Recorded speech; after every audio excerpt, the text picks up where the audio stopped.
रुपए की वैल्यू गिर रही है, लेकिन एक कंफ्यूजन है, ये गिरावट क्या है, डिवैल्यूएशन या डेप्रिसिएशन। 1991 में इंडिया ने खुद अपनी करेंसी की वैल्यू कम की थी। आज रुपया अपने आप गिर रहा है। डिफरेंस समझ आ गया तो पूरी कहानी समझ आ जाएगी। पहले 70 रुपये पर डॉलर, फिर और अब 90 रुपये के पास की बातें।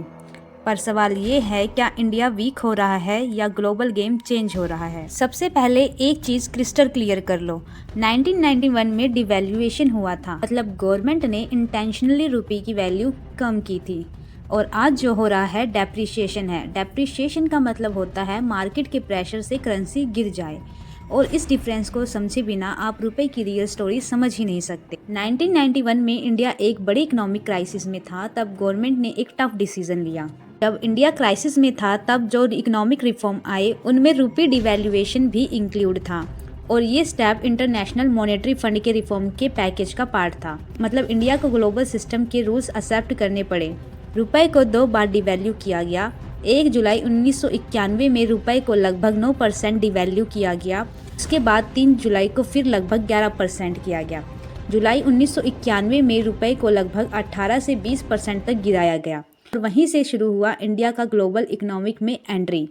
अब सवाल है, आज क्या हो रहा है? आज का रुपया इंडिया अकेले कंट्रोल नहीं करता। इसका गेम ग्लोबल लेवल पे चल रहा है और इस गेम के 3 बड़े प्लेयर हैं। 2023 में रुपया लगभग 83 पर डॉलर पर था। 2026 में लगभग 94 के आसपास पहुंच गया है। ये डिवैल्यूएशन नहीं है, ये डेप्रिसिएशन है। इस डेप्रिसिएशन के पीछे सबसे बड़ा फैक्टर है ऑयल। इंडिया अपनी एनर्जी का मेजॉरिटी अराउंड 80% से ज़्यादा इंपोर्ट करता है। जब ऑयल महंगा होता है, इंडिया को ज़्यादा डॉलर चाहिए। दूसरा फैक्टर है global tension. Middle east conflict की वजह से ऑयल सप्लाई रिस्क में है और जब भी वार होता है, जैसे Russia Ukraine war, oil price बढ़ जाते हैं।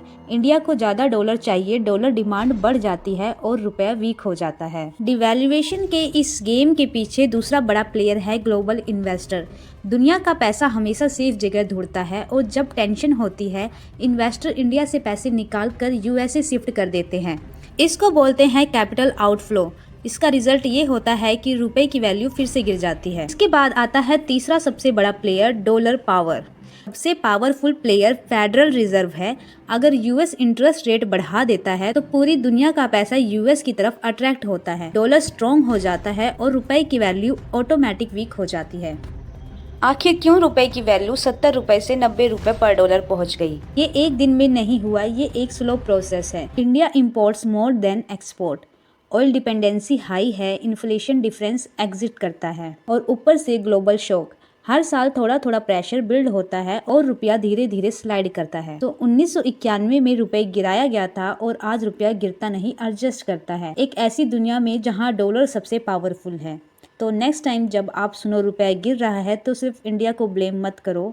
ये समझो गेम ग्लोबल है और रुपया उसका एक पार्ट है। ऐसे ही शॉर्ट और सिंपल एक्सप्लेनेशन के लिए फॉलो करें फाइंड फैक्ट।